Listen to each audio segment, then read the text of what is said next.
Your Excellency, you have 5 minutes. Thank you.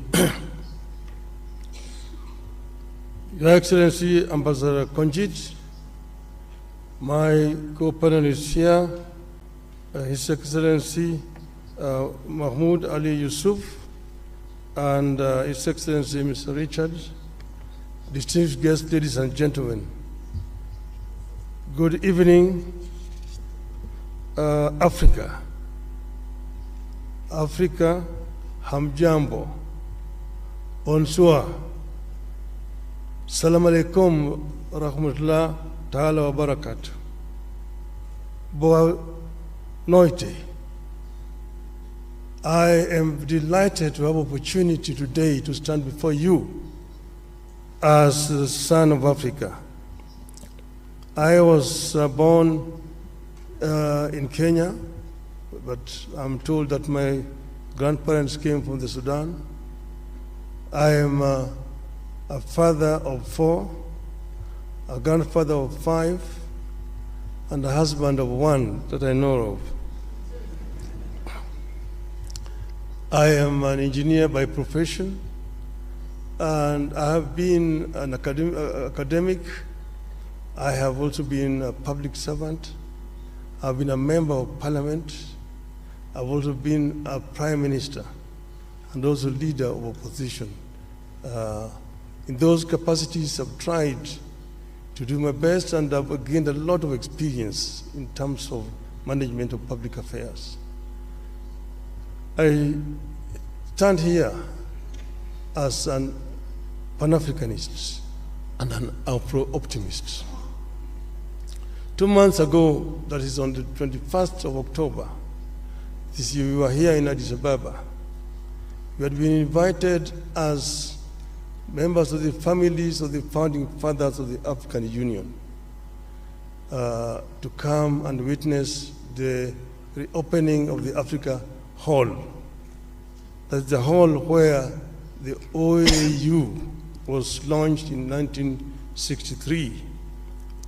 And we're happy to be here with Madam Ambassador Konjit, who was there as a young girl at that time.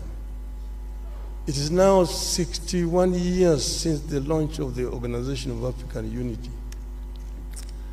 And at that time, if you read the speeches of the founding fathers on that day, they were very passionate, and all of them talked about African unity. Where there was a difference was, when do we achieve this unity? There are those who, under the school of thought, that the unity now. There are those who said, no, we need to be gradual in this. Let us first build the building blocks, the regional unions, which will eventually translate into formation of the African Union as a whole.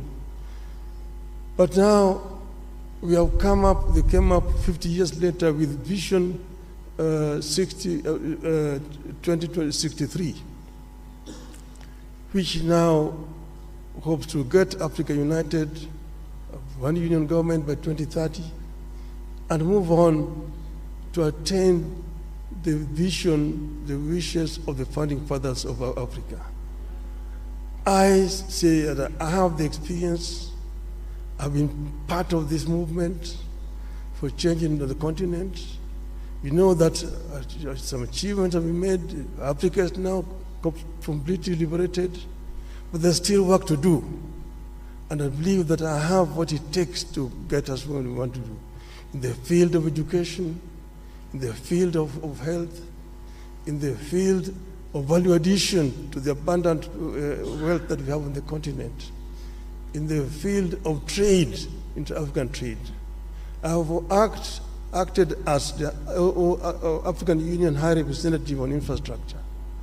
And in this I know that we have very comprehensive programs in PIDA, Program for Infrastructure Development of the Continent.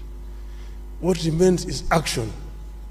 And what I want to promise the African people is that I am going to lead from the front to ensure that we achieve the visions of the founding fathers of our continent. I thank you.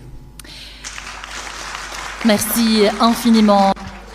Thank you very much, the candidate of